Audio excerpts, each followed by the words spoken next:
Canada, Canada, Canada,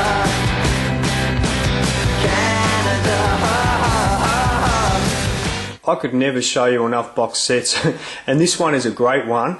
All Canadian films, as you can see, mainly French-Canadian, but Love and Human Remains is in English, of Arcand films. This one in particular and that one, they're just masterpieces. There are not enough superlatives in the English language to tell you how great those films are. And Aussies may be interested to know that they do show on SBS every now and then all of these films, so keep an eye out for them. They're very good films, but you can get it on DVD. These box sets are not very common.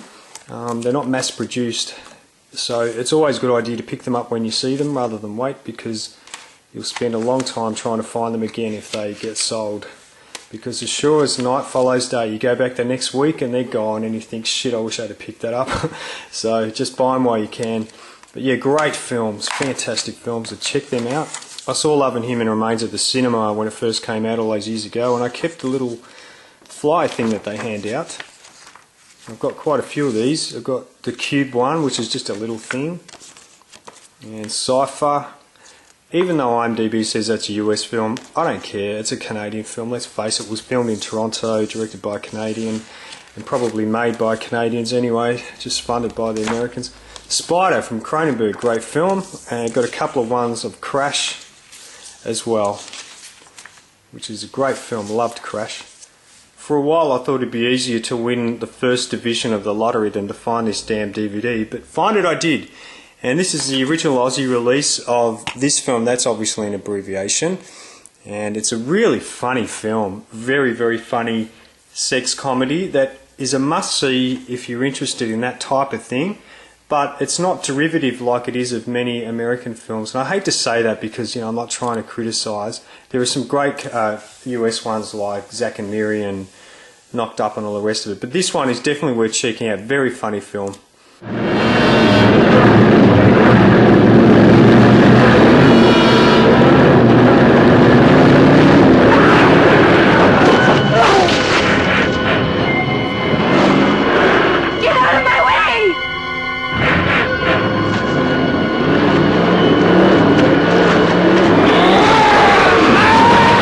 There really are only 6 degrees of separation between Canucksploitation and Ozploitation films. The only difference is the fact that the latter gets a lot more attention, which I think is a shame, and so as a consequence films like Death Weekend are just unavailable, and it's really both fascinating and frustrating at the same time. This film was directed by William Fruet. It was released by Village Roadshow on their Applause label, and just a very creative film. The director insists that he wrote this film prior to Straw Dogs because the comparisons are pretty obvious, but nonetheless it's still worth watching in and of itself. I think this is an uncut print too, very hard to find and quite rare, and if you can find Death Weekend, it is a must-see for anyone interested in Canadian exploitation films.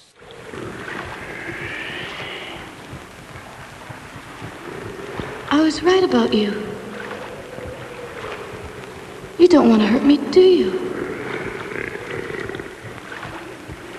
I didn't mean to scream the other day, but you frightened me. I didn't know you wanted to be my friend.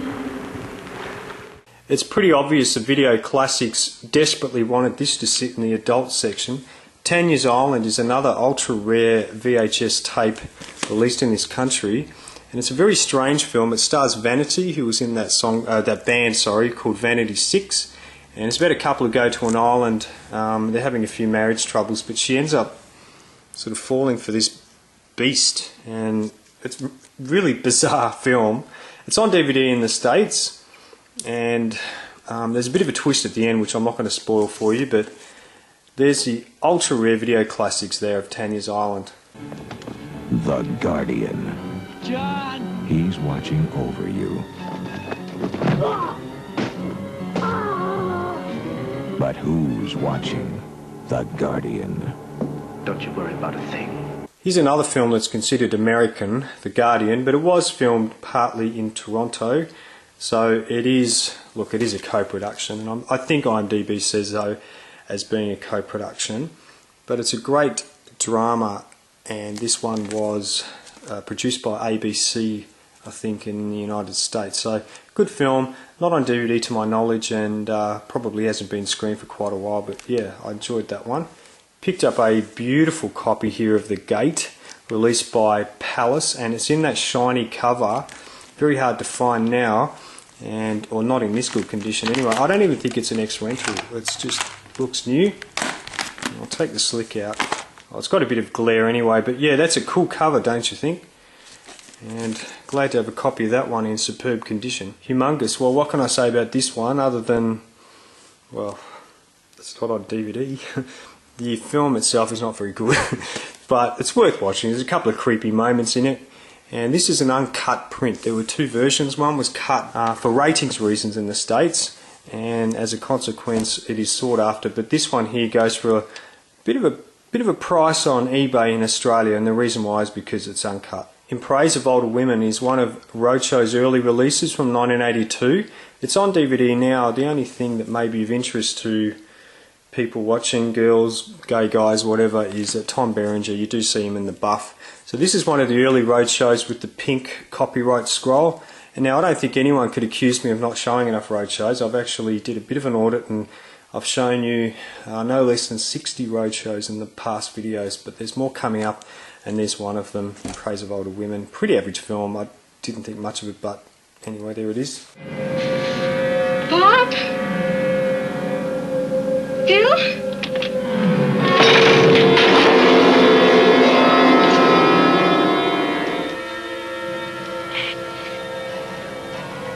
It's me, Billy.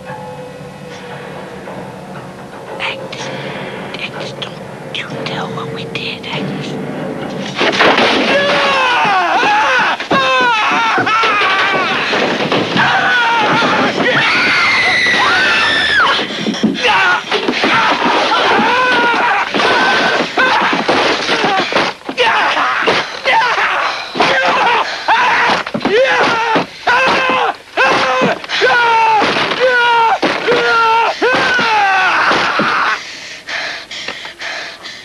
Talk about save the best for last, Black Christmas. Now this is a film that you could watch in any medium, whether it's VHS, DVD, Blu-ray, it makes no difference, and this film doesn't lose any of its power. It is an amazing horror film. It truly is a masterpiece of horror filmmaking and is an absolute must-see if you are a fan of the genre and a fan of Canadian films, whatever, anything, just a fan of anything, check it out. Got a pretty good condition one. It was released in late 82, September 82, and I've just taken the slick out because it's got the price on it. It's an ex-rental, but it cost $20 way back when. But yeah, an original Star Video box. I'll probably do a video on this label because I've got quite a few Star videos. But anyway, Black Christmas, check it out. You must see this film. It is fantastic, and what a way to end this video and saying that Black Christmas is a classic. Thanks for watching.